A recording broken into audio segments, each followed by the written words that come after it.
Boom, baby. We are live. Welcome to Interview with the Man, episode 756. I'm here with my personal great friend and mentor, Mr. Ryan Fowler. And today we're going to go deep. We're going to talk about inner game, frame, overcoming approach anxiety, why you don't feel good enough to talk to these girls, why you may have anxiety in the bedroom, all of this and more. We're going to get going right now. So stay tuned and let's get this party started.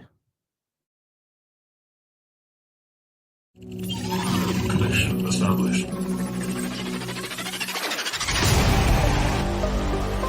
Make money, make muscles, learn game, hold frame. It starts with learning dating, and then you move on to something else to push humanity forward. That is the philosophy of modern life dating.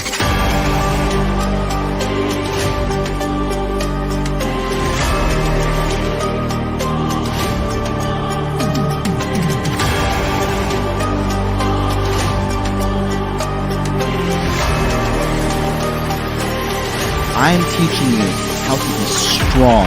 I am teaching you how to be powerful. So when bad things happen to you, you don't quit. Okay, because you don't know how. Because you don't know. No, if I'm not going to explain to myself. In normal conversation where people aren't sitting around and patronizing you because you're loud and obnoxious, and a lot of people don't want to confront you and tell you that. But I'll tell you that right now, young lady. You're very loud and obnoxious and you're rude. You wanted to blow it up and make me seem like something I'm not, and I didn't appreciate that. But that's okay. You can do what you want to do for your content. Oh boy, somebody's triggered. And She's you can do triggered. that. No, Adam sent me a clip.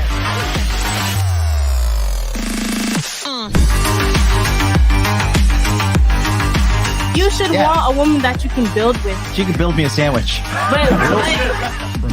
My man, It's common sense in every other country in the god world, but here you gotta get out of god Venn diagram and be like, hey, don't post half-naked photos of yourself because you're gonna attract fucking predators.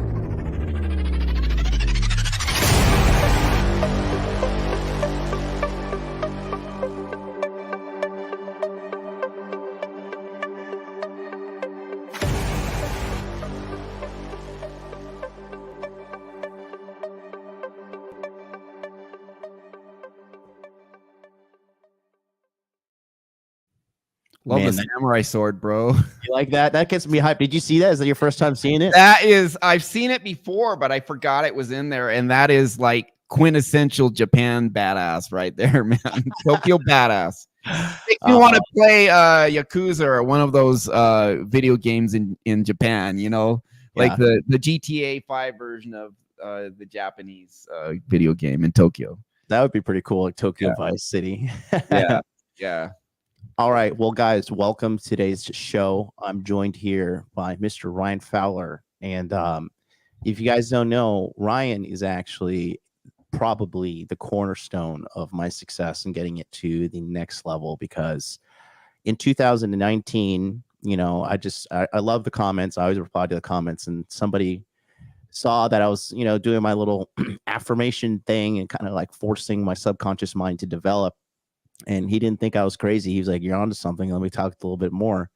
And I remember I just said, "Sure, let's link up, let's talk." And I met this fucking amazing man. And you know, this guy, because I talk about what happened to me as a child, you know, because I feel like trauma and being raised in America go hand in hand these days. And, you know, I talk to him everything about, you know, approach to anxiety, performance in the bedroom, money anxiety, everything. And this guy changed my life forever. And this isn't some woo magic, you know, feel good, cry at a retreat feel good for a weekend kind of thing. Like, this guy offers amazing transformation. And he didn't think I was crazy when I said, you know, I think like inner game is the most important component of our lives. And yeah, man, Ryan, welcome to the show. It's been a while. How you doing? Thank you. That's quite an intro. Thank you very much for that. And it's my honor and pleasure. You know, I'm doing it full time now, and you had a hand in get me launched, so I could. Hey, well, I'm the $10 million man. You know, I'm out here launching brands left and right, doing my part to help change the culture, change the conversation out there. And, you know, It's been a wild ride, man. It's crazy. I never expected Sure to has. be internationally known and internationally renowned for just being a voice of good, a voice of reason in this crazy times.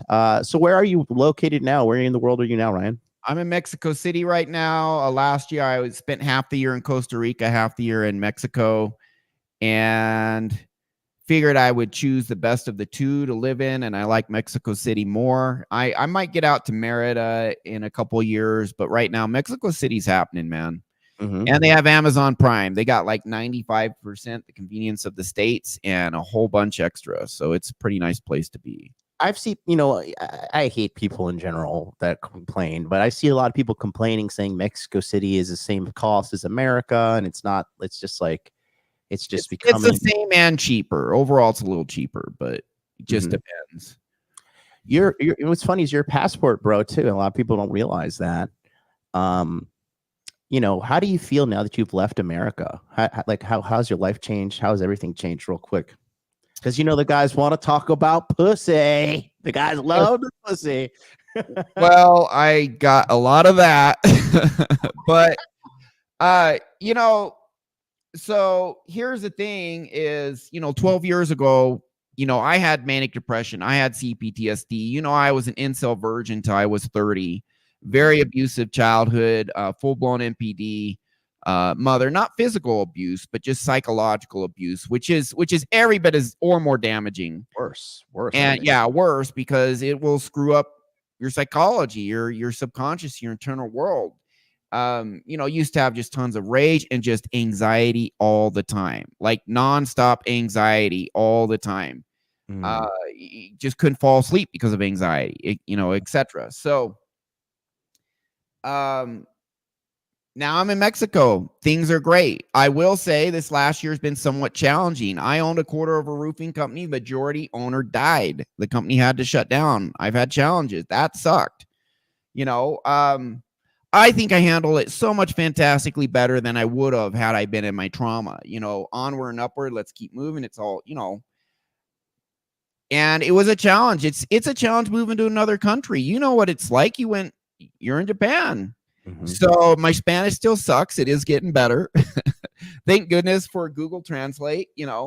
Overall, it's been great, because I'm now I did something I was very good at, and there were parts of it I really liked that made a lot of money, very high income earner. And people are like, oh, I wish I had your job and your Porsche and all of that. And not quite at your level, but doing very well. But now I'm truly doing what I love. And it is challenging. I got to learn digital marketing now and all this stuff.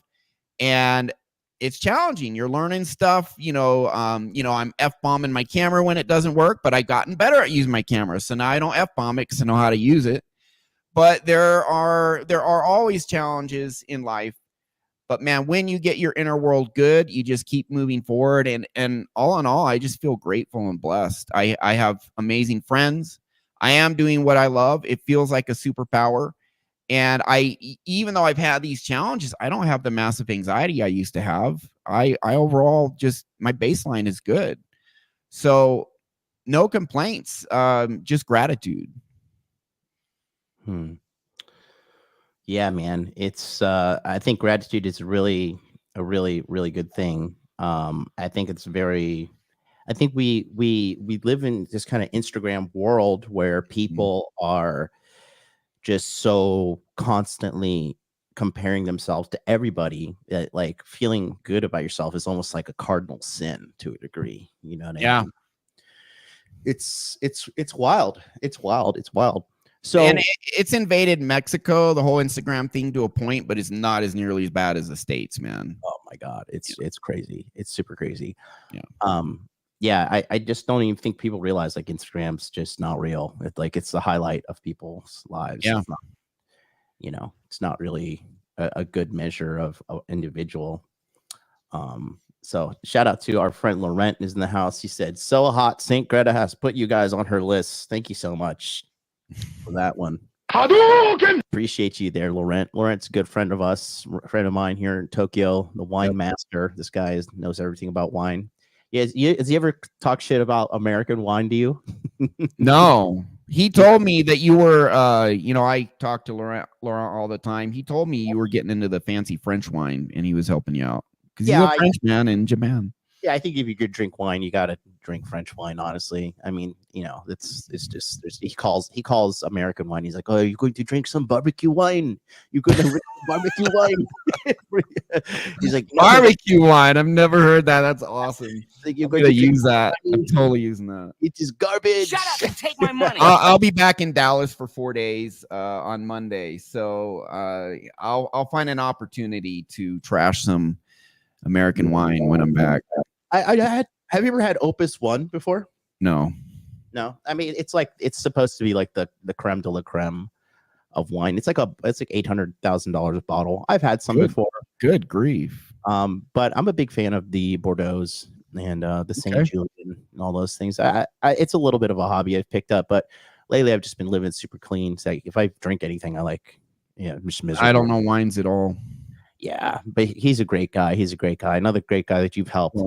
Yeah. So let's just talk about what's going on with everything in regards to, overcoming trauma and what you do. So you want to just tell the people a little bit about yourself? I'll give you the full screen here. Sure. Do you want me to just give how I got into this and how it improved my life or something else or how it's helped clients? Where would you like me to start? Just give what you think is the most valuable for the people watching at home who might be struggling with anxiety, self-esteem, frame, game, all that stuff. Okay, so like I said, very psychologically abusive childhood. I had manic depression, very severe depression. Depression was worse than the manias. CPTSD. I did normal therapy on and off for 15 years, 100 sessions. It did help somewhat, but it took forever. It was so inefficient. And the last few years of therapy didn't touch anything. I'm actually 50 now. I found these techniques 12 years ago. I was searching because the normal therapy wasn't working. So I was trying different things out. And then I came across and found out my mom was a narcissist. So figured that out, which really turned on a light bulb in my head. Oh my goodness, I know what's wrong now. I knew something was wrong, didn't know what until that point. And yeah, I was an incel until age 30 and just tons of trauma, tons of every negative emotion, internalized rage, anxiety, despair, hopelessness, quite a bit. 12 years ago. Could you elaborate on because that word narcissist is so carelessly thrown around in our culture. It's misunderstood. Yeah. Could you define that for the people at home who maybe start from point zero? Sure. So a narcissist, it is classified as a personality disorder in the same family of disorders as sociopathy, borderline, histrionic, psychopath. It's in that same family. It's called cluster B. And every full-blown narcissist, every full-blown NPD has had severe childhood abuse. And at their core, they have massive insecurity. They have tons of anxiety. They feel not good enough. And at some point in their childhood, they had a psychotic break where they kind of went into this somewhat delusional world. There was this movie called, is starting Matt Damon, something Mr. Ripley. Do you know what I'm talking about? I've heard of it. He has a phrase in there. He's about, Matt Damon is playing a serial killer, the talented Mr. Ripley. And in there, he says, if only I can be someone else. And he's actually talking about how he creates this false self to hide like this monster that's in him. And that's what the narcissists do. The narcissists believe deep down because of their abuse. They're very insecure. They have tons of toxic shame. They feel worthless, etc. And they say, I know, I'm going to learn how to put this perfect persona to the world. And everyone's going to see that. And that's going to get validation. And that's going to, help me cope. And then they do everything they can to run away from all this trauma in them, to completely divorce themselves from it so they feel it as little as possible. And so what happens is you really have kind of this internal split, this Dr. Jekyll, Mr. Hyde, except they will try and make the Mr. Hyde. It depends on the type of narcissist. There's actually two main groups. There's what's called vulnerable and invulnerable. The invulnerable is like your classic larger than life, doesn't give a shit, and he's just extremely arrogant, will never apologize, very much in your face. It's called a classic malignant narcissist. That guy, it's super arrogant person, never wrong, always right, kind of a bully. There's another type called the vulnerable narcissist, and they tend to be much more covert. But what they really have, they are trying to cover their trauma.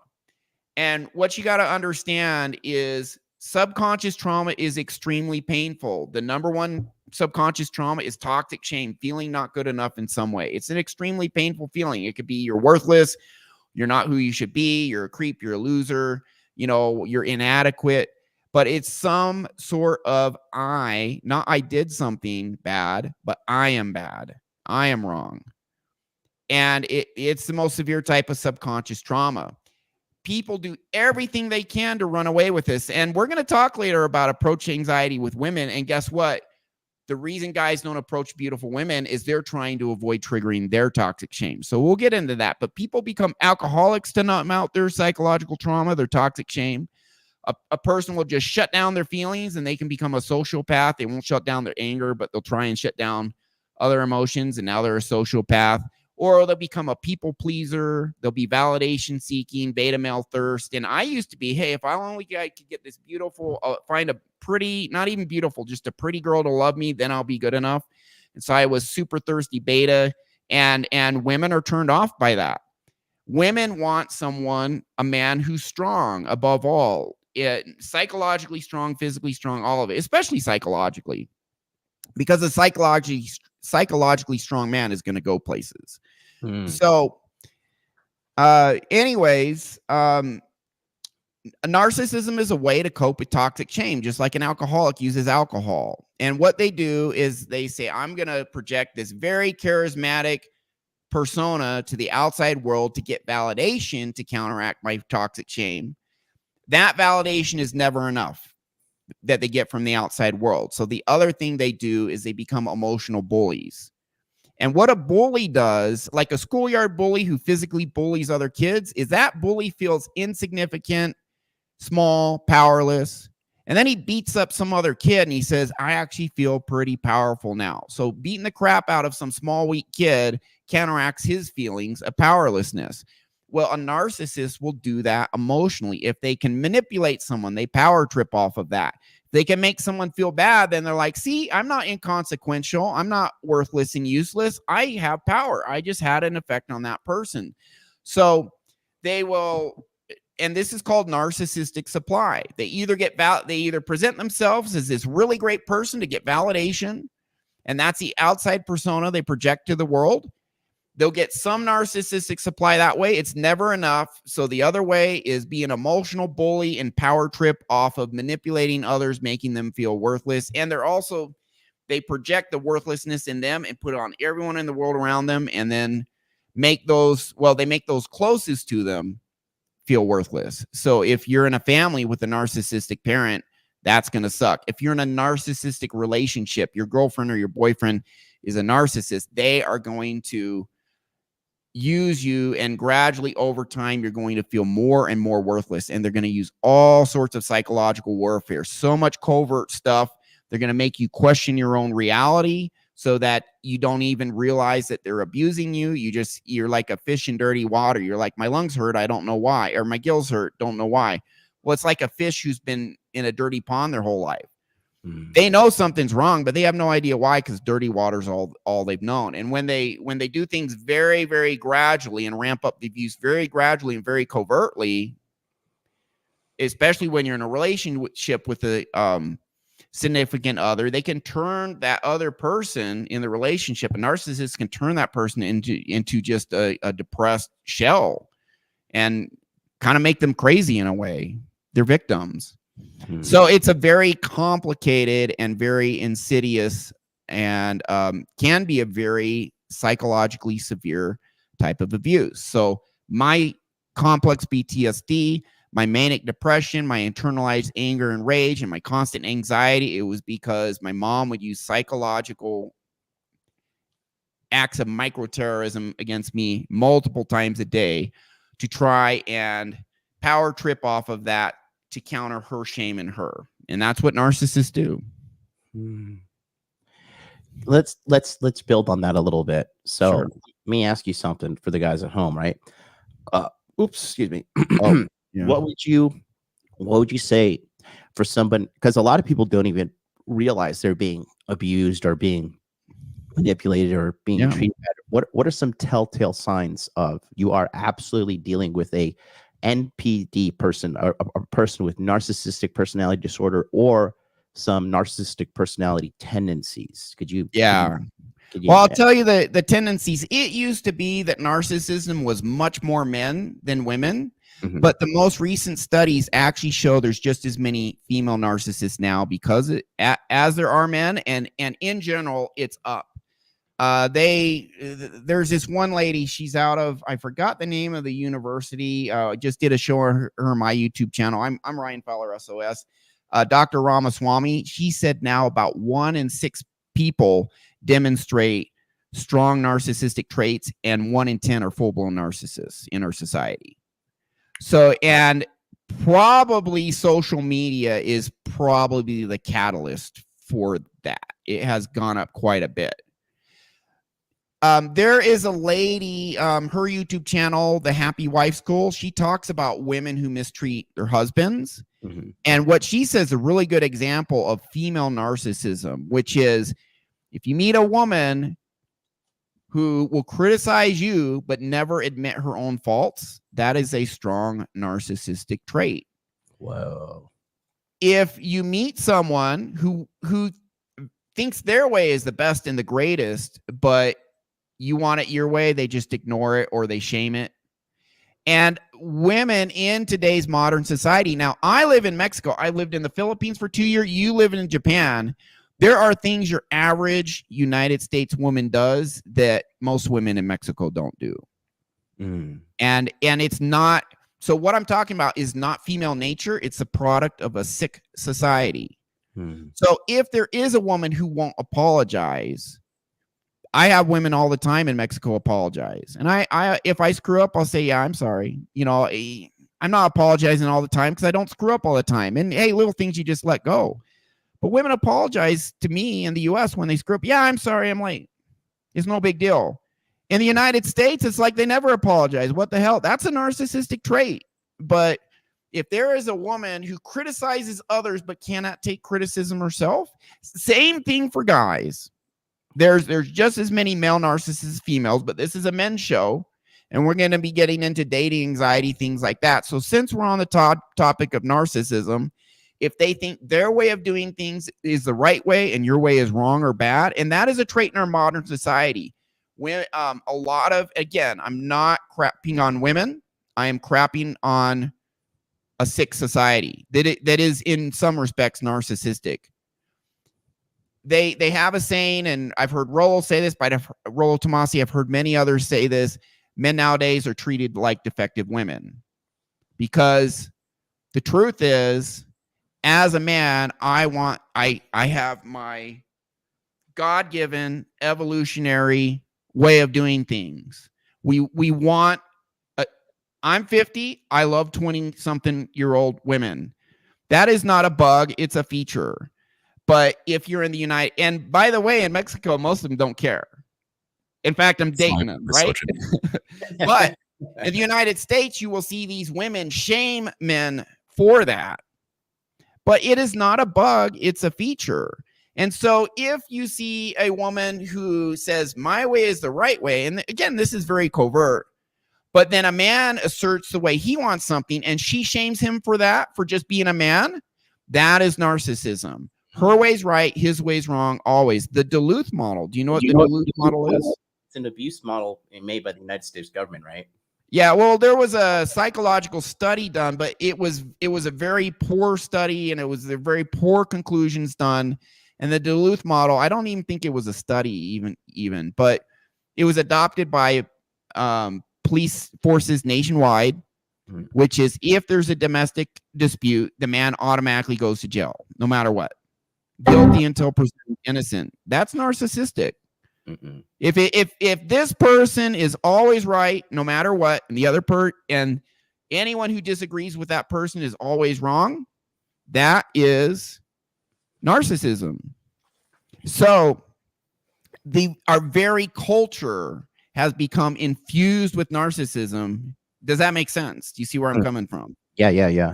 Definitely. And it's no bueno. And you go to other countries. You've been in the Philippines. I lived there for 2 years. I'm in Mexico now. I've been to Costa Rica. I'm not saying women are perfect in Mexico, Costa Rica. There's toxic women here. There's nice women here. But there's great. I have one of my best friends is an amazing female in the United States. She's an amazing human being.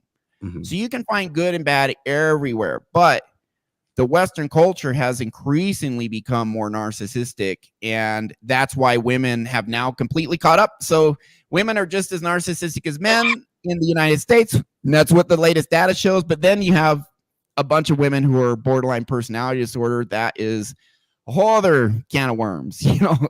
So it's difficult. It's causing problems, and there are a lot of narcissistic men in modern society as well. So let me ask you something. This is my personal theory. It's a little dark, but bear with me. Yeah, but okay, go for it. I feel like we're kind of in this this unstoppable cascading effect of like broken people, namely women, because of the single mother epidemic. Broken women raising. Well, they're creating toxic men because those men grow up in a single mother household, right? Yeah, and the women too have these poor models of men. Like Absolutely. I recently hung out with this chick, you know, and she's a young girl. She's a sweetheart. She's a real sweetheart. You know, she's 19. She was spending time with me in I met her in Miami, and then we spent some time together in a couple places. And it was so amazing to see, because she has, you know, she told me she didn't have the best relationship with her father and all that. And then I just seen like these armies of men just constantly bombarding her, constantly, you know, just in like the most pathetic nature. These guys like begging her to spend time with her, asking to send her money. You know, she blocks them. They find her on another account. They call her like, and this chick is just like slammed with endless amounts of, you know, kind of dirty male validation. Yeah. And her mental model is like, you know, she didn't really mind just like using men and just kind of, I don't want to say abusing them, but like, you know, fucking just not really having a good mental model with men. And then, you know, she spent time with me, and then of course, you know, she's like falls for me hard. But then, you know, she just had some bad behaviors that she wasn't even aware of, that I just for me, it's just like kind of common courtesy. It'd be nice to somebody if they, you know, spend time with you. But she just didn't get it, you know. And I feel like these chicks everywhere. And like and another thing is like with these chicks, like I talk about it like sparring partners, right? All these chicks, like they have terrible sparring partners. Like they have all these easy men that are easy to manipulate, easy to control, and she's constantly in control. And women don't want to be in control in the relationship. They don't want to be. They don't want to be with a guy that. A lot of it is mistrust. Yeah. And if there is a guy who can win their trust, the dynamic totally changes. But a lot of women are like, I'm going to use this guy and I'll never get close to him, never have a real relationship, because deep down they don't trust men. And some women, in a rare situation, you could be the man that wins her trust. I'm talking about traumatized women, certain types, daddy issues, right? Certain types of trauma. Some of these women, doesn't matter who you are. You can be the best guy and a high value guy. Mike Horton, my man. So Mike's a good friend of mine. Anyways, thank you, Mike, for the kind words. I helped him with his approach anxiety, by the way. But anyways, some of these women, no matter what you do, you can be the best guy, and not just nice guy weak, but you can be a good guy strong with frame. And some of these women are so damaged, doesn't matter. It's just, you know, it's not going to be healthy. when you don't fall into like their mold of what they think you should be, they kind of lash out to a degree. Yeah, and it's subconscious. It's deep subconscious belief systems based on a messed up childhood. And society given, third wave feminism now in the United States, many Western countries, it's that message given to women over and over again. The patriarchy is oppressive. Well, who's a patriarchy? Men. You need to be independent. Be independent from who? What? Men. Why? Because the patriarchy is going to impress you. And this mistrust that society gives these, and there are untrustworthy men, but if you think they're all untrustworthy, yeah, no wonder no wonder the dating environment's a freaking nightmare. That combined with Instagram, all that other crap, it's crazy. Yeah. So, like, what's the solution?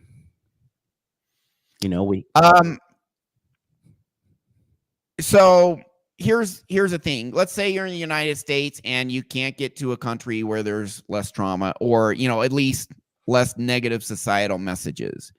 There are good women in the United States. I know some, I've met some, but you are going to have to understand that narcissism's rampant, toxic behavior's rampant. And again, it's a lot of women not trusting men. And a lot of these women, toxic women, are attracted to toxic men who then reaffirm that these women should indeed not trust men. And they're just the society. What's that? No, I was just adjusting my head. Yeah. So not all men are bad. Not all women are bad, but we're now in a deregulated sexual society. Anything goes. You want to be trans? Great. You want to be gay? Great. You want to be lesbian? Great. If you want to, have a polyamorous relationship, great. Well, guess what? In the 1950s, men and women got married and had kids. It was one thing, and now it's all over the place. So there's a lot of confusion. And I guess it's even coming up on fourth wave feminism now. Social media, women literally not needing men. They used to need men for survival. Now women have birth control and they can get their own job, and 60% of college graduates are female. So now women look at men like a luxury item. And so they'll go after the top guys, and it's difficult. So if you stay in the United States, I would say, John MLD, Money Muscles, Game Frame, absolutely. I mean, in any country, Money Muscles. Are you still there, John? Yeah, I'm just coughing. Okay. In any society, Money Muscles, Game Frame, because you will get the top shelf women. You just become a 7 in all of those, and you become a top shelf guy because you're a 7 in all categories. And that's not incredibly difficult. It may take sustained effort for some guys. It may take a couple years. I plan for 3 years to get to Mexico. But you just stay on that path, sustain effort, and you get there. Of course, you have to fix your subconscious. We'll talk about that next, because so many guys come to me and they're just stuck. They'll try to lose weight and then they self-sabotage and just gain all of it back and more. Well, they'll do that with all sorts of things. They'll start some sort of business or program and it's going well, and then they just crash and burn. And they're perpetually doing that because of they see the attractive women. They could just never work up the courage to approach them. They approach a few, they get shot down, they're devastated, and then they stop.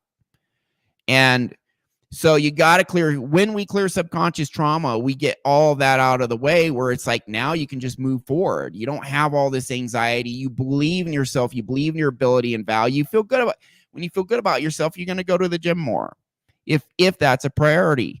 So you really got to get your inner game right. Money Muscles, Game Frame. In the United States or other Western countries, understand there are good women. Me and my friends went in the US, got good women, but you will have to accept you're going to have to plow through a lot of crap first. And that's just because it's a sick society. If you can, I sincerely believe the best thing to do, plan it out. It may take a few years. It is 100% worth it. Number one, absolutely clear your internal world. We'll get into that later, because that is the foundation. Just Google it, guys, right now. What % of our behavior is determined by our subconscious? and you'll see articles from Harvard, from Auburn University, other Psychology Today, whatever. 90% or 95% of our behavior is determined by our subconscious. If you're only using your conscious mind to progress in life and your subconscious is a wreck, you got trauma, toxic shame, all of that, you are going to struggle, and you're probably not going to succeed. You got to fix your subconscious. You are exhibit A. We started working on you in 19, you became a multimillionaire. Would you have been able to become a multimillionaire without fixing your inner game? No way. I fixed my inner game 12 years ago. I wasn't even trying. My income doubled. And then I actually tried, and I doubled it again. That's when I got the Porsche 911. You and I went around, and Brent Caldwell took it up to 160, scared the shit out of me. I'm like, no. I'm screaming. You're laughing. Good times. That would never have happened if I didn't fix my. So how I look at it is, you guys absolutely need someone to show you what to do. The technical stuff, that's John. You got to fix your inner world. That's me. I've done it for hundreds. I got amazing, results. But with that said, getting that out of the way, if you're in the States, you can find good girls, but you will have to plow through a lot of crap. That's just how it is. And if you can plan it out, get a remote work job and get to Latin America or Asia or somewhere where there are women who still have traditional values. And people say, oh, listen, I got 7s and 8s as a 45-year-old. I was dating that 18-year-old. You saw, I sent you the text. I sent you the picture she sent me, right? I'm not bullshitting. I was dating an 18-year-old at 45, which blew my mind. And by the way, that was thanks to you, because you gave me some dating coaching and got my game up. But with that said, if you can get a 7s or 8s or whatever in the United States, you go to a place like Japan, Mexico, the Philippines, you are getting 9s, and you're getting 3 times as many with half the effort. Why not? You know, and they're emotionally healthy. That's the biggest thing. I had this revelation, and it was last year in 2023, right? I went down to Fresh and Fit podcast and whatever. And I at that time I'd been so out of America, and I didn't really test myself in the dating marketplace in America, because I just really gross. It is tougher. You can do it, but it is tougher. Because another thing is this too. We were talking about this when we were offline. Like, once you clear up your inner game, like, you notice women and people with dirty inner game, and you're so repulsed by it. You're so turned on by it. So in 2000, because, and a lot of things, even me as a content creator, you kind of buy in as you consume all this, bad data, really. You kind of fall into the thing like, if I'm not 6 foot tall with 6-pack abs and making a 6-figure salary, like, I'm just a sexual leper. No one wanted to be involved with me. So I met this girl when I was in Miami, right? This girl is like irrefutably a 10. Like, you cannot even. I'm going to keep her obviously private, but this girl, I'll show you her offline. Okay. This girl was just like legitimately a 10. And all I was doing, I was on the podcast, and I wasn't trying to impress anybody. A lot of people think I go on these podcasts and like I ham it up for views. And no, it's just like, I am just the man. I am awesome. And people just like me, and it's because I've worked on my personality. I've cultivated years and years and years of self-development to become this man that I am. And I remember this girl, like, after the podcast, she came up to me and she was like, I'm sapiosexual. I was like, is this fucking girl hitting on me? Some girls really are, man. No, she, so we ended up like, she was flirting with me. I was like, all right, I'm just going to go through the motions and see what happens. And like, wanted to hang out. We hung out, and like, I just was like hanging out with this chick, and this chick was into me, and I couldn't even believe it to a degree. But then I realized, like, oh man, like the Jonathan that I was in America, and the Jonathan that I have transformed into through your coaching, namely you, Paul from Apex Mindset. Paul is awesome. Love Paul. Paul is amazing. Paul is so Paul's the real deal. Paul Apex Mindset. Yeah. Paul is so undercredited for. I think he's the best manosphere content creator personally. And then King Dre as well. But look, more so the getting your inner game sorted out. And she just told me, and it's a common thing I hear now from women. They're like, you're refreshing to be around. Like you're not like draining like the other guys. And this chick is like legitimately a 10. She is fucking beautiful. And I just remember like her giving me the time of day. And I was just like, oh my God. And then I kind of realized like this. And then, from then I started talking, I have a couple American girls that are interested in me at the time. So I just started I like to talk to these girls and get their history and hear about everything that's went on with them. And like so many of these girls are just dealing with like armies and armies and armies of like terrible guys.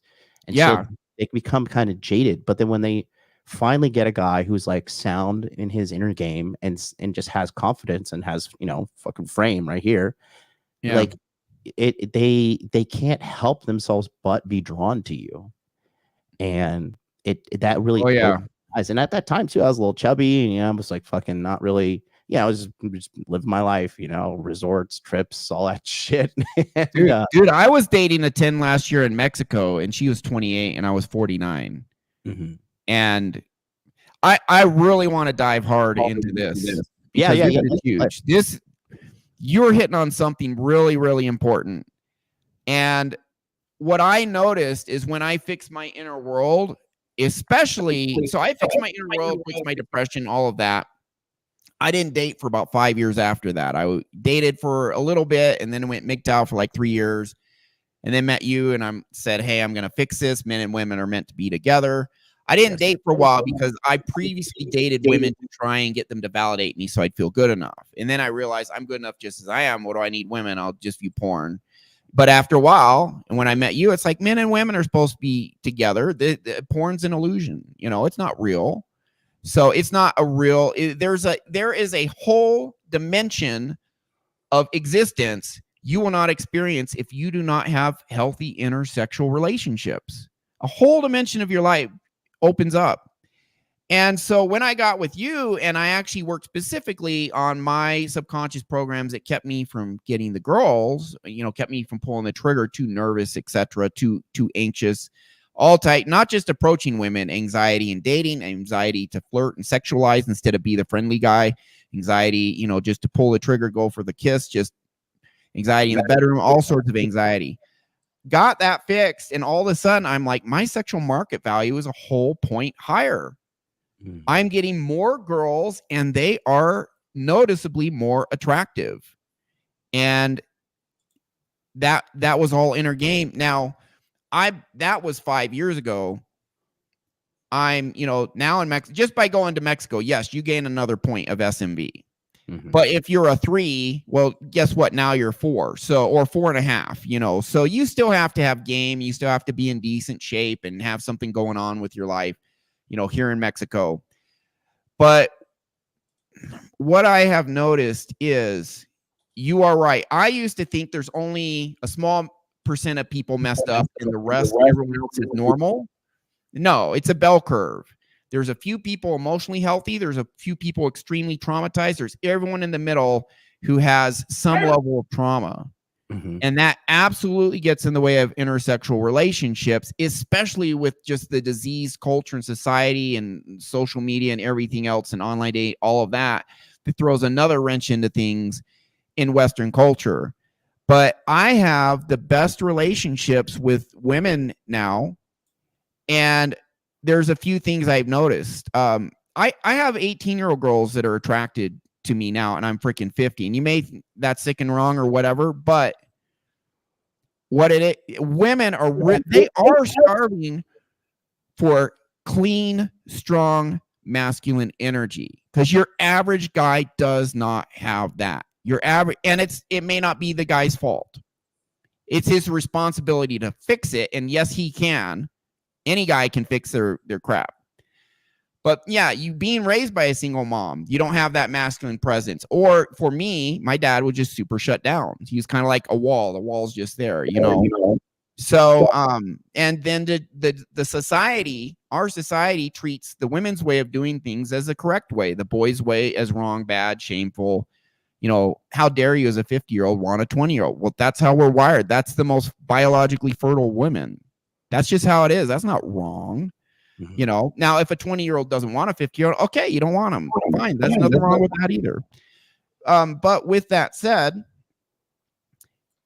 when you learn to accept every aspect of who you are, you love yourself unconditionally, you believe in your ability and value, you accept who you are as a man, and you're comfortable with it. And then on top of that, when you value yourself, you will hold frame. Why? Because when people walked over you in the past, it's because subconsciously you felt you deserved it or you weren't good enough to stand up for yourself. And I've been on this journey. I am intimately aware of this because I went from in the pits of despair, feeling terrible, being the incel, being the doormat, all of that, to a guy who's now, you know, very successful in many aspects. And hey, I'm not perfect. You're not perfect. We're still working on stuff. But that's okay. We accept ourselves as we are. And even when I was struggling, 12 years ago, I had many, you know, external struggles, but I learned I'm good enough just as I am. And that got me to where I am now. And that belief also helped you progress.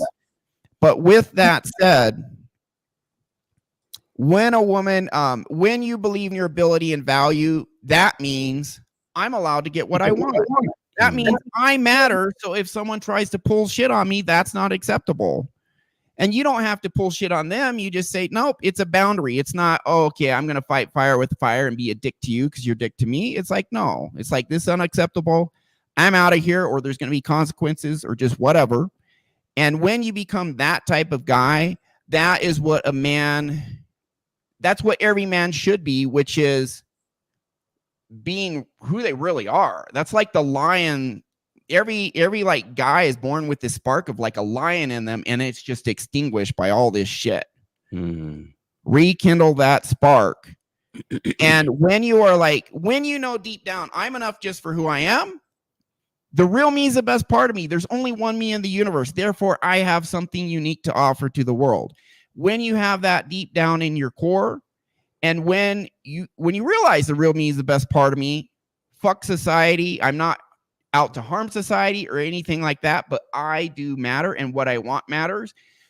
You then become authentically confident. You are unafraid to share the real you, not the fake you, which is what all the narcissists do. Put this fake image down to the world so no one will see how they feel deep down inside, all their inadequacies they feel. That's narcissism.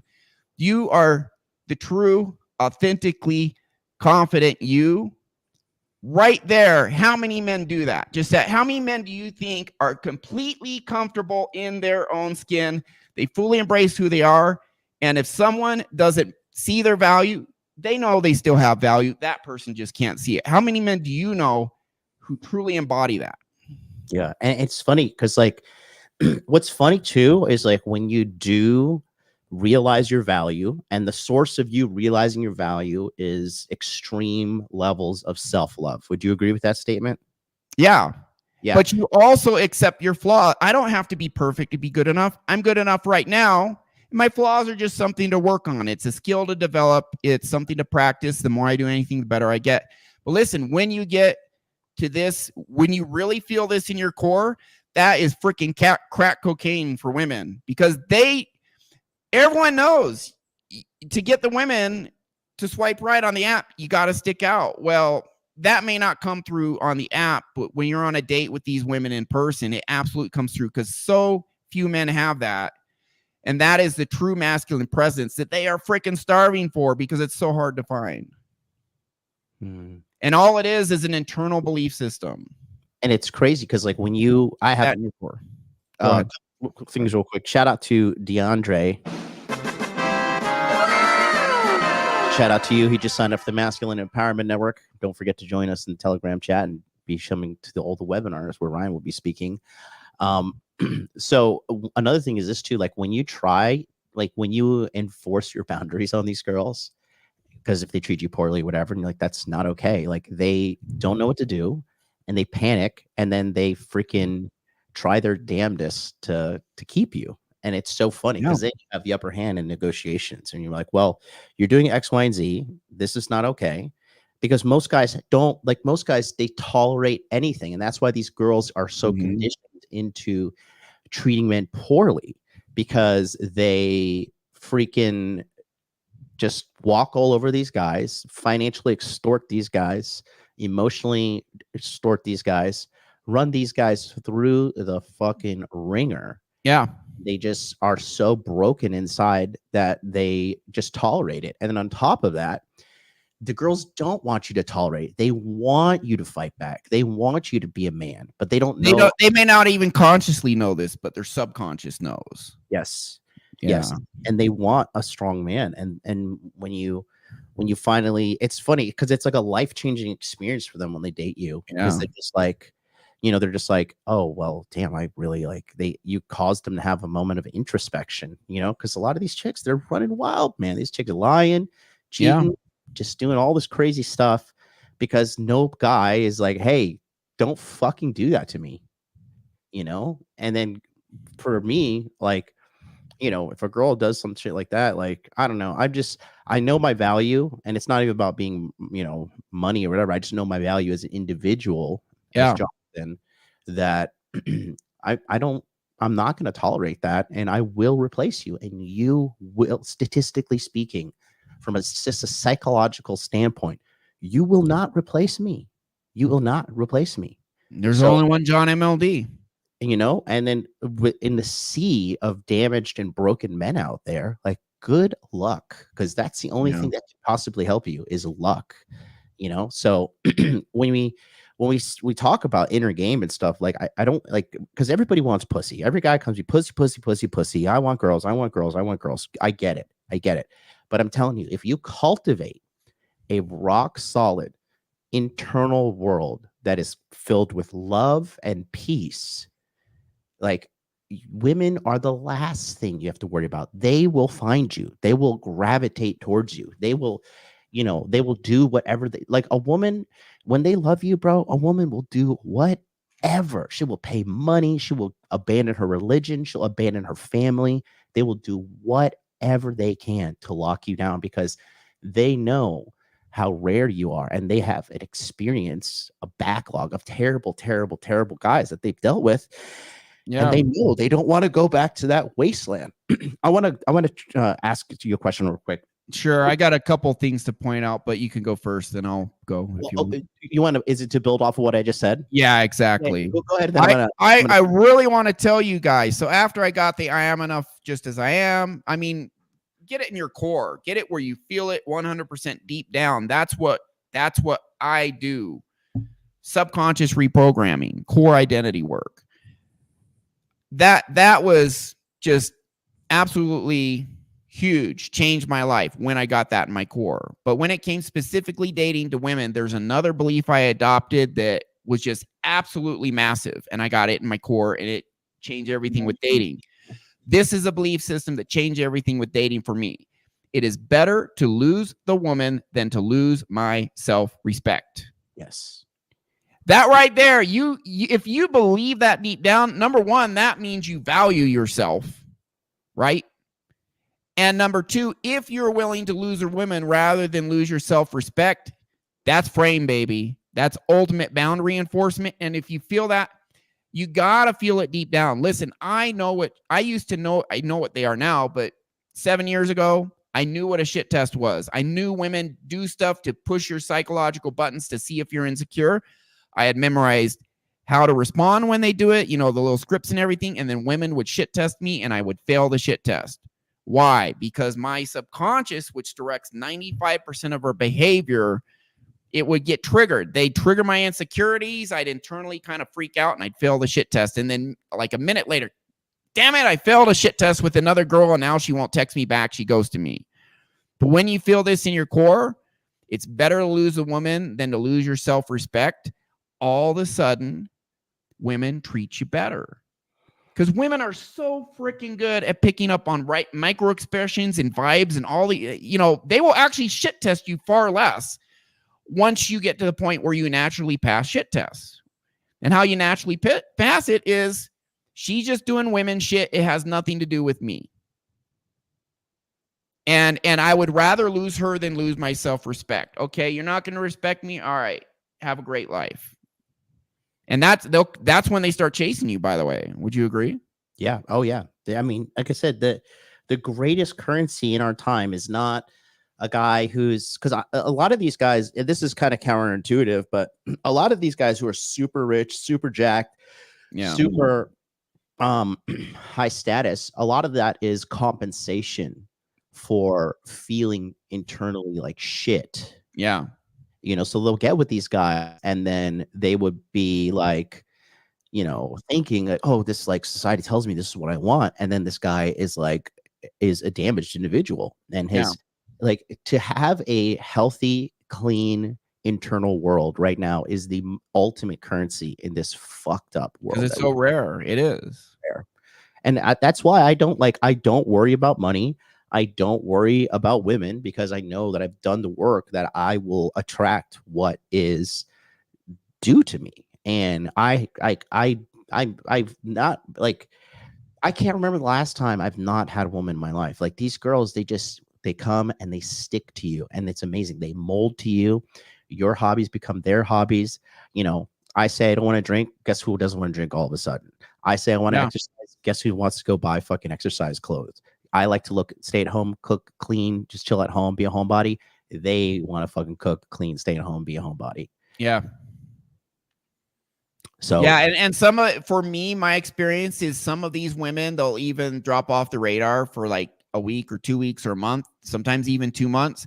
But for some, this never happened before I cleared my inner world. In my inner world, first date and rarely a second date. That was my life before I cleared out my inner world and learned game from you. Now, some of these women will disappear for a month, 2 months, whatever, a couple weeks. But then they all of a sudden they pop up and they want to get together again. And it's just like something about my interaction with them stuck in the back of their mind. And then they just came back. And it happens all the time now. You know, most of the time they just want to keep dating me, but if they don't, well, what happens is I would let me make a prediction here. So you probably have a situation where you enforce a boundary. They don't like it, so they disappear for a little bit, and then they go out there and they see what they have to fucking, you know, all the shit they have to dig through to find. And they come, exactly, bro. And they're like, "Dang, bro, I can't. Like, I gotta fucking get my act together." And they come back, you know. And before the show, we were talking. I think I was telling you about this girl. She last minute canceled 2 dates. And I've been dating her for 3 months. This is when I first got to Mexico City. And this girl shoots commercials. She is an actress who's on national brand commercials and small commercials. She's hot. She's like high 8, maybe a 9. When she dresses up, she's absolutely a 9. And she ghosted me, or she didn't ghost, but she last minute canceled twice. And I said, listen, and she did apologize, but I said, you did it twice in a row. You have to buy me a drink. You have to do something to show me the apology's real. She wouldn't do that. And I'm like, we're done. I went to Costa Rica and we reconnected 6 months later, but I'm out of here for 6 months. But honestly, there was something special about her. So after 6 months, I said, okay, I'll give her one more try. When I came back, since then, I've been dating her 6 months since then. The absolute most respectful girl, man, because she knows if she disrespects me, I do not fuck around now. And that's what will happen when women see you enforce your boundaries. They start respecting you, man. They start respecting those boundaries, or they're gone. Some of them are just toxic and they're gone, and good riddance. Who cares? You know? Yeah. And again, like I said, it's the ultimate life currency, because no matter what, like bad things happen to you, economy's down, whatever the case may be, crap happens. You have this internal peace that you cannot buy. I want to segue something real quick. So there's a guy that's been following me long, like, and he's constantly saying this. Is like he's always saying like you should it's better off using escorts than real women because there's less trouble involved, and you know real women are going to damage you and blah blah blah blah blah. Like I feel like this is a person who's been extremely damaged and hurt. I would say that's probably worse than porn.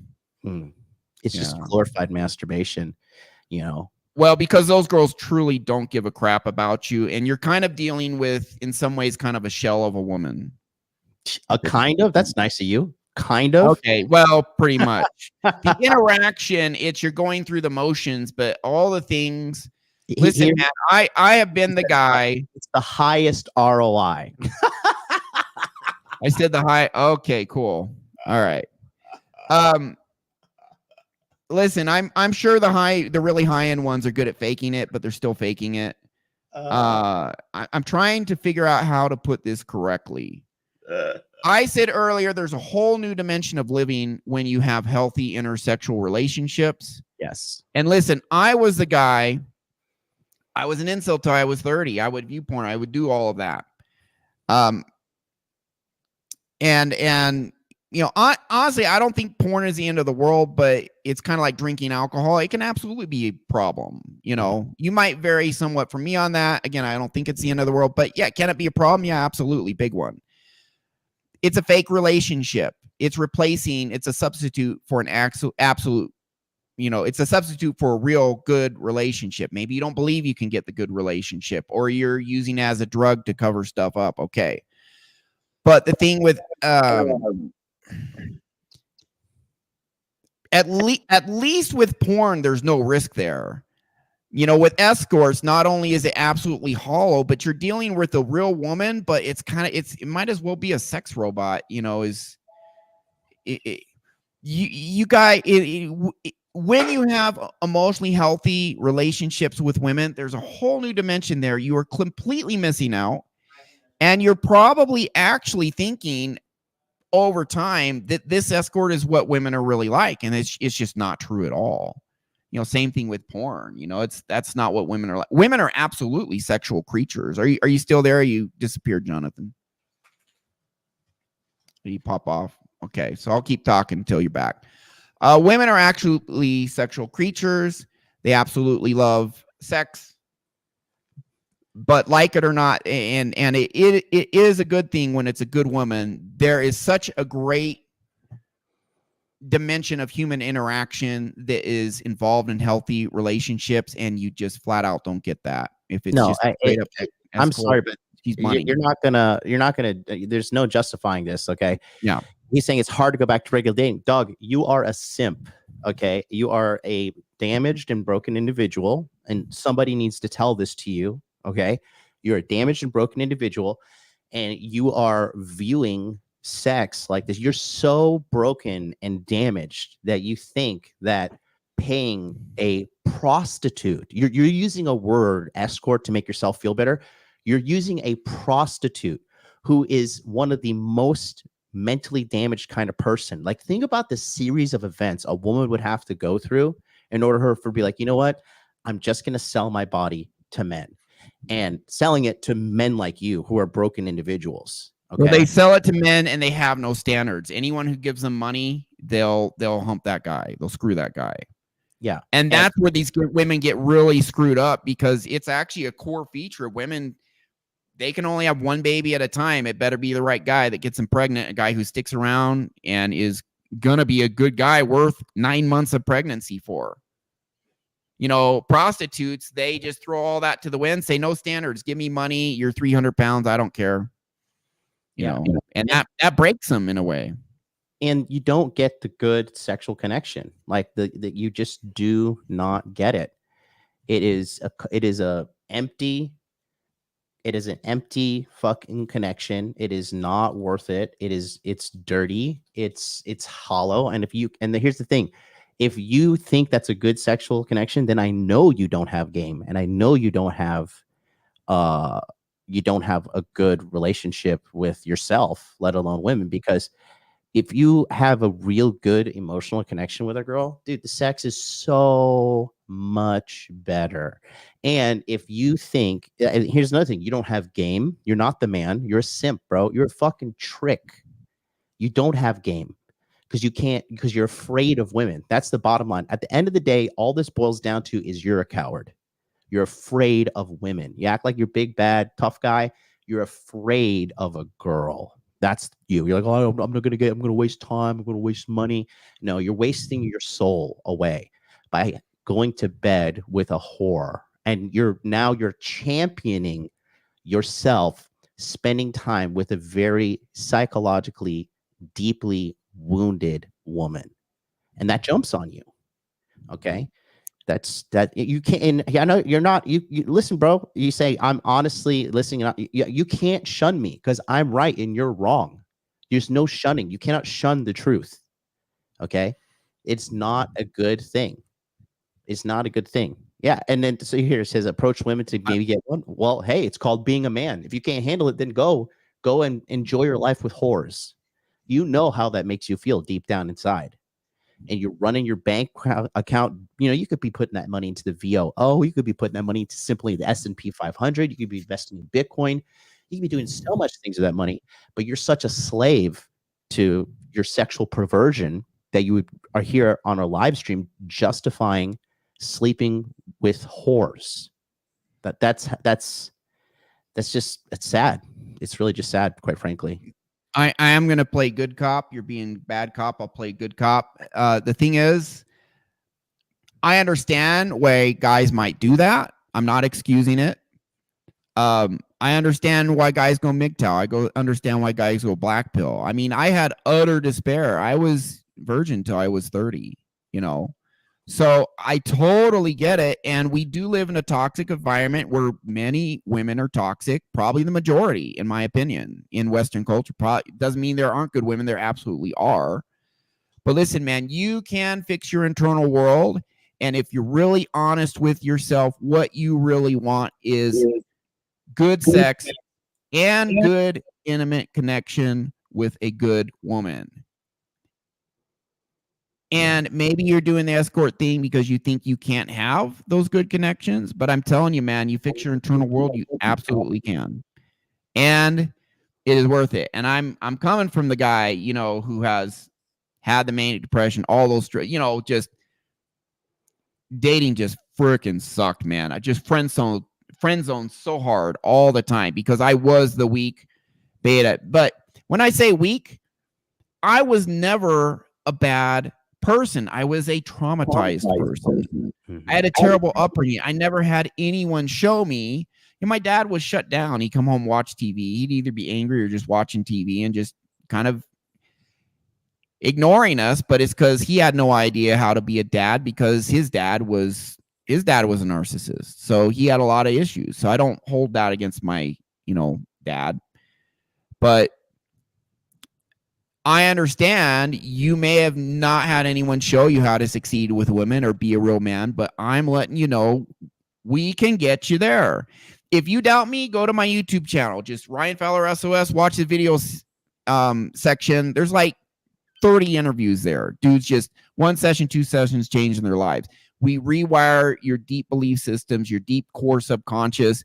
There's actually a mountain of science behind this. You go on my YouTube channel, watch the 4-part series on super neuroplasticity where Dr. Andrew Huberman says you put these 5 steps together and you can instantly change deep belief systems in your brain like that. And that's what we do. You know, mainstream psychology won't do that because they'd rather turn you into a freaking annuity where you come back and give them a regular income stream. So they don't want to get you better right away. But the science is absolutely there that you can do it. And we're doing it. And you can do it for you. And then get the life you really want. Because what you're doing, if you're honest with yourself, is not what you really want. It's a substitute.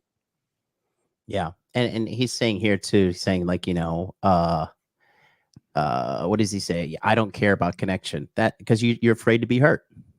You're afraid. This all goes down to you being a scared little boy. Period. Well, it's just trauma, man. And that is a scared little boy. That's what trauma does. We got our scared inner child, man. It's true. Yeah. But it's not the way. It's not the answer. Because if you were so happy and fulfilled, you wouldn't be on this live stream trying to justify your perspective on life. You know, you will learn things from emotionally healthy women that you wouldn't know otherwise. Dude, when you date an emotionally healthy woman, it is like an oasis in a desert of whores. It's just like I still hear the laughter of some of these healthy women I've dated in the past in my mind. And you know, it's just, yeah, I mean, again, you know, it's just here's the thing, right? So he says, I just want something casual, no responsibility. Again, you can do that for a while. Go for it. Yeah. You know, I've been dating a girl for 9 months, but I'm not monogamous, you know, so have your fun. That's an opportunity to learn and grow. Sure. Yeah. But I mean, I'm not going to sit here on my live stream and justify tricking, you know, I'm not. Yeah, I understand. I agree on that. And if you're really upset, casual is not tricking. Yeah. You mean casual without tricking. And here's the thing too, you're not making the world a better place. You're actually part of the problem because you're facilitating this filth. You're literally financing the filth that you hate. Like all the broken women and shit that you hate out there, like you're literally financing it. So let's shift gears here. I want to talk about the self-sabotage and how trauma leads people, because I still have a hard time grasping this, and I want you to shine some light, because you say that when a person has unresolved trauma in their hearts, unresolved trauma in their life, like they can't level up because their trauma causes them to self-sabotage and ruin anything good. Can you break that down? Because I still it's hard for me to wrap my mind around that. Okay. So here's some really big foundational stuff that impacts absolutely everyone. Our brain, this is neuroscience. This is your brain's limbic system, how it works. That's the middle part of your brain where your fight or flight response and your emotions come from, tied to your subconscious. We have two neurological drivers that lead our brain to pursue things, and two drivers lead us to avoid things. So the first, not as strong, but it's there. We are motivated to pursue familiar, comfortable things, motivated to avoid unfamiliar. Before I moved to Mexico, I had been to, yes, Jordan, I agree. Not only that, and just the whole relationship, just how they look at the world. You're going to learn new things. Women have a different type of intelligence. We're great. Men are great at some things, women are not. I was watching TV with this one woman. She's like, that girl likes that guy. And I'm like, what? Why? How do you know? She goes back. She has to play 2 times this little micro expression. This girl, play it 2 times for me to pick up on it. She got it like that. And she points it out. I mean, you'll learn stuff. You'll learn game from them, dude. Anyways, certain types of game. Other types they'll never teach you. But you need guys for the best game. But, man, I lost my train of thought. I'm sorry. What was I talking about, John? Take your time. We were talking about how women are smarter in certain areas than men. Yeah, it's smarter. I was talking about something before that, though. They can teach you a lot. What was your original question? I mean, about the trauma, how trauma causes people to self-sabotage. Okay, yeah. So our brain motivates us towards this familiar, away from the unfamiliar. We all have that. I had been to Mexico once before I moved to live in Mexico City. 2 weeks before I moved to Mexico City, I had 3-4 out of 10 anxiety, like all the time. It was low level, but it was there. And listen, my internal world, it's not perfect, but it's pretty damn clean. I'm like top 1% internal world. I'm not saying I'm perfect, but I'm way up there because I cleared all this crap out, right? Or a ton of it. And I just said, hey, I'm going into an unfamiliar situation. My brain's going to give me a little anxiety. That's just how we're wired. It kept us alive in ancient times. You go to a new watering hole you haven't been to before, be a little cautious. Maybe there's a crocodile in it. The old one's safe. You know the old one's safe. So understand that. But here's where the real juice is. There is something else propels us towards pleasure and away from pain. This is stronger. Our brain motivates us to pursue pleasure. That is strong. That's why guys spend so much money to learn game, right? They'll go to a boot camp and stay somewhere for a week and spend $5,000 or whatever. So they're really motivated to get the pleasure. But above all, we are motivated to avoid pain, including emotional pain. So all this self-sabotage, your approach anxiety is your subconscious trying to get you to avoid the pain. There's 2 types of pain usually that our subconscious perceives when you see an attractive woman. You want to approach her because, hey, if you get with that perfect 10, that is going to be absolutely freaking amazing, mind-blowing.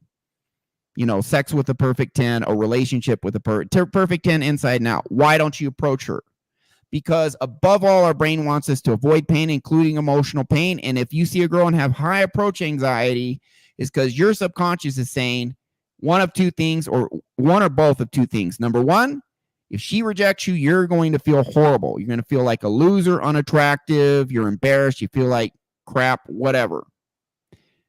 Here's the other one. I asked some guys with high approach anxiety, how do you feel when you approach a woman and she says no, she rejects you, she has a boyfriend, cold shoulder, whatever? How do you feel? Some guys with high approach anxiety say, I actually felt a little awkward, but I actually felt good. I was brave enough to approach her. Well, If your anxiety is there to get you to avoid the pain of getting rejected, why didn't they feel bad for getting rejected? Well, there's another type of pain that could happen. I asked these guys, how do you feel when you see an attractive woman and you don't approach her? How do you feel? And they're like, I'm a coward, I'm a pussy, I'm not enough of a man, and that feels horrible. There's just some type of pain there.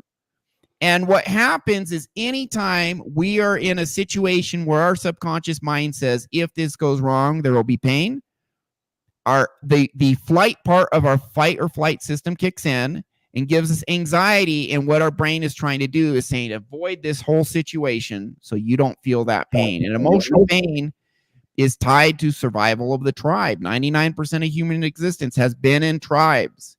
And if you didn't have the tribe, if the tribe didn't have your back, you're probably going to die. You're not going to survive alone in the wilderness. You're certainly not going to reproduce and pass your genes if you're all by yourself in the wilderness.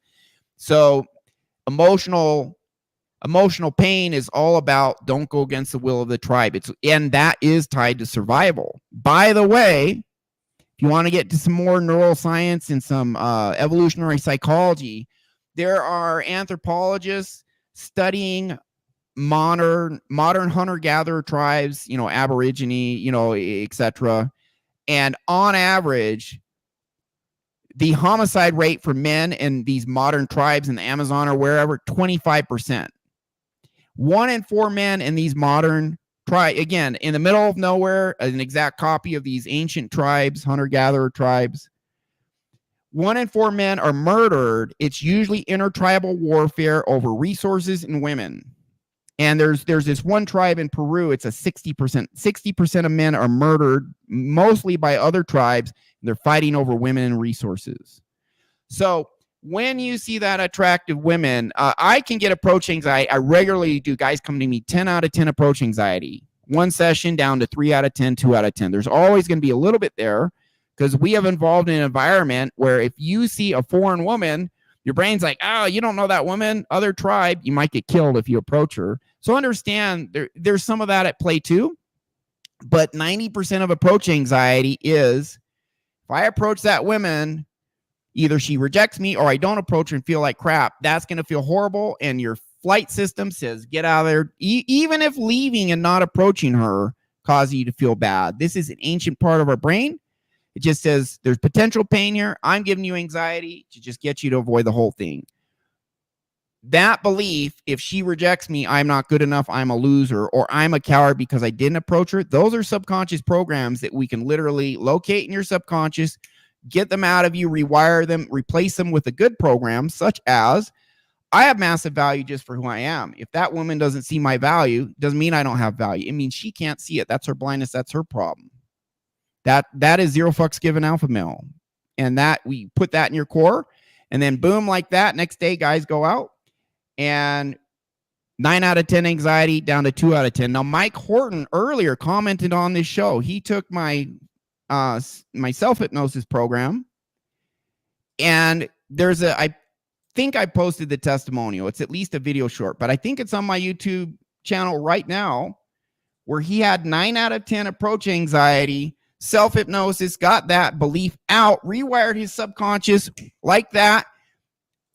Immediately next day went out, approached 2 women, 2 out of 10 approach anxiety, permanent effect. So these guys who are seeing escorts because they feel not good enough and they don't want to get rejected. Hey, an escort will never reject you. That's the upside. You got the money, she'll take it. She'll give you this, the sex, etc. But guys who are doing porn, that girl will never reject you. And so what guys who do that instead of going after the real women, it's because when you go after, even in Mexico, you're gonna, there's rejection. It happens. Day game approaching or night game approaching is not the only way to approach women. You can do apps, or you can join some book club, or get a girl in your church, or there's other ways. But invariably, going after real thing involves rejection. Men who are afraid of approaching women is because when they do get rejected, or they feel terrible, or they feel horrible because they didn't approach her and they feel like a coward. We can literally rewire that out of you, get rid of the pain, and then the resistance to going after what you want is gone. Above all, our brain wants us to avoid pain, including emotional pain, but we much of the pain we can just absolutely get rid of, and the resistance now is gone. And now you go after what you want. And it's only if you're persistent and you keep learning and growing and adjusting, which every person can do. The more we do anything, we learn, we grow, we get better, we improve, we acquire skills. You get on that path, it is only a matter of time before you get what you want. And that's what John has done. That's what I've done. And we are still works in progress, but we have had massive success. And the foundation is get rid of that trauma out of you, put good beliefs in. Now you're moving forward. That's the end of my sermon. Yeah, and it's just, oh, I froze there. Sorry. And it works. And I've done it for hundreds of people. And I got tons of it. I got a video interview guy worth 100 million on my channel. He has an annual event at MIT. Watch his interview. That's a Rick Sapio interview on my channel. Changed his life, 2 sessions. So let me ask you something. Let's go back to just Ryan Fowler. So why do you do this? Because I know what it's like to suffer. Because I used to suffer massively, and then I found something that changed my life. And then, like you said earlier, once you change your internal world, you're like a fish who's been in a dirty pond your whole life, and all of a sudden you're in clean water. You're in a different pond. You're like, oh my goodness, this is so much better. Look at all those fish still in the dirty pond. And all they do, the clean pond's right next. They just got to hop out. Just hop out. You'll get in the clean pond. It's so much freaking better. And you know they're still suffering. And we have compassion and empathy for those guys because we know what it's like. And my old job, you know my old job, I average 190 grand a year working for myself, my own small business. I quit it to do this now full time because it's that important. The techniques I've stumbled upon and then refined are so freaking powerful. It's like, how can I not? I know what it's like to suffer, and for most guys, you can just get massive results, massive benefits, 1, 2, for some 3 sessions. You know, maybe 10% of guys do 5 or 6 with me, but really 80% 1 or 2 sessions, and another 10% 3 sessions, and all their major shit's cleared. And then they go on to have amazing lives. You know, your guy Elevate Cyber, he's going to be giving webinars. You know him, right? Mm-hmm. He did I think he did 2 sessions with me, tripled his income. Do you remember how bashful and shy he was? And he's just slaying it now with relationships, with everything. It changes everything. How can we not do it? It's so freaking powerful. It helps so many people. I'm doing it because I want to change the world, and I want to end suffering as much as I can. And Jorge, my good friend in Mexico, I changed Jorge's life too. Oh, he's down in Mexico now? Yeah, he's in Monterrey, Mexico. He was with Mexico City for a while, and that was, you know, he was head trainer for Jordan Belfort's, one of his companies, for a while. He's in Mexico. Jorge. That's right. My bad. Yeah. That's awesome, though. That's great. Well, look, thank you, Rory. You know, the reason we talk about this, and I know, like, you know, right now, especially with the economy being the way it is, nobody wants to hear self-development. Everybody wants to escape. Everybody just wants pussy, pussy, pussy. But it sounds counterintuitive, but I'm telling you, like, the way to get everything that you want is to clean up your inner world. That is the way to get pussy, is to clean up your internal world. Everything. And like, in today's marketplace, you know, you want to have as much of a statistical advantage as possible, right? Well, that being said, this is what we're talking about here. This here is the key. This is what's going to set you above the rest, because money, status, 6 foot tall, 6-pack abs, 6-figure salary, whatever the case may be, means nothing if you are mentally weak and broken inside. And these women, you can't hide it. They will smell it out, and they will find it. And that's when the shit test starts. And that's when they start to really... What's that? The ghosting, the flaking, the ghosting. Your plan C. You're not option A. Because women are just fucking, they're pragmatic when it comes to understanding what they want in a relationship. And, you know, they just know exactly what they want. And you're not it. They're going to go, it's in their biological nature to go out and find what they're looking for. Yeah. So Ryan is going to be speaking at the Masculine Empowerment Network for all you guys who have signed up already. You know, he's doing some new webinars as well. These are some new ones here. And these webinars are so in depth. And I'm telling you, if you're willing to actually do the work, if you're willing to look into yourself and confront these demons that you're dealing with, you're a step above the rest. He'll be speaking on 9 a.m. Eastern Standard Time on the 14th. Ryan Fowler, how to rapidly rewire your subconscious mind. And then also the following week, he'll be talking about how to overcome approach and dating anxiety, so you don't have to be a slave to your subconscious mind and just be in a position where you're just not in a good place, you know? And that's not just education. That comes with my basic self-hypnosis program. It's self-hypnosis training and audio and worksheets that help you prep. So you then use the audio and start rewiring your subconscious. It's actually going to show you what to do so you can change your life, not just, hey, here's stuff so you're enlightened. We're showing you practical stuff you can use. Yeah. Powerful stuff. All right, guys. Well, that's going to do it for us here.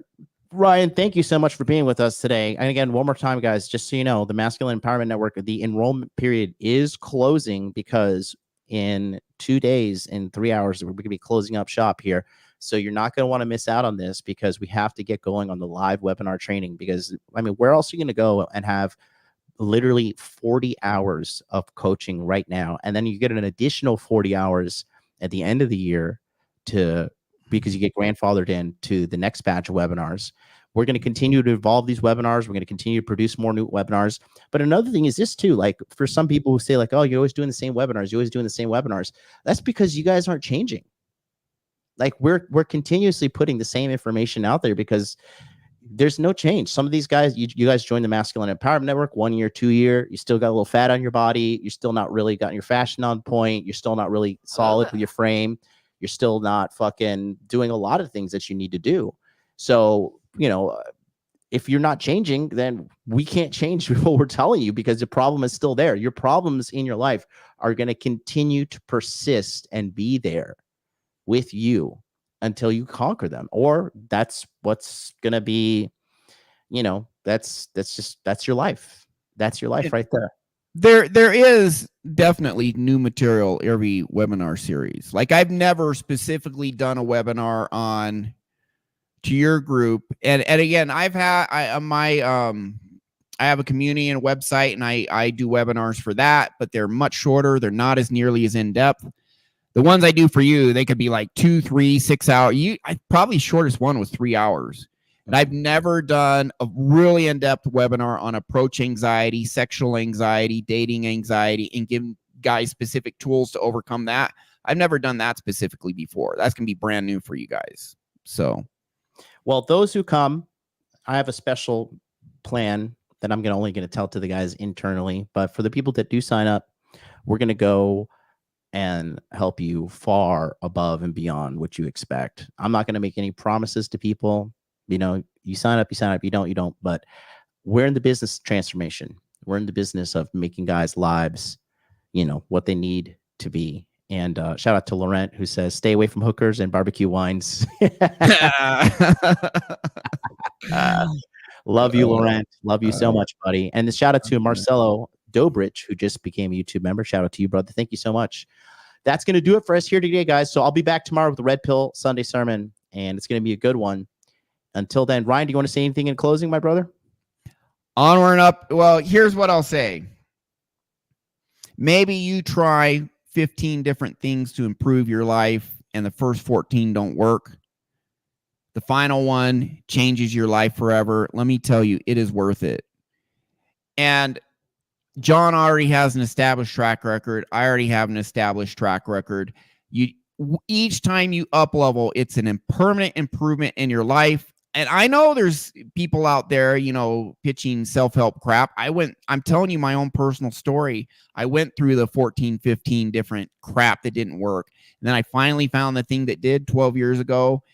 Massively changed my life. Just, you go to my old website, pfshield.com, click on the videos, and you'll see me 15 years ago and my energy back then to now, the success I have now, and just the internal peace and happiness.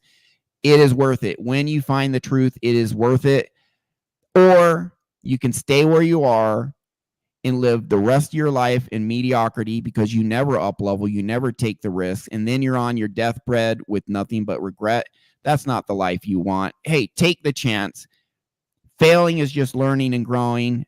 Those who succeed the most first fail the most. They try the hardest things. You look at Elon Musk, Mark Cuban, they all talk about, all these billionaires, they all talk about how they failed over and over again.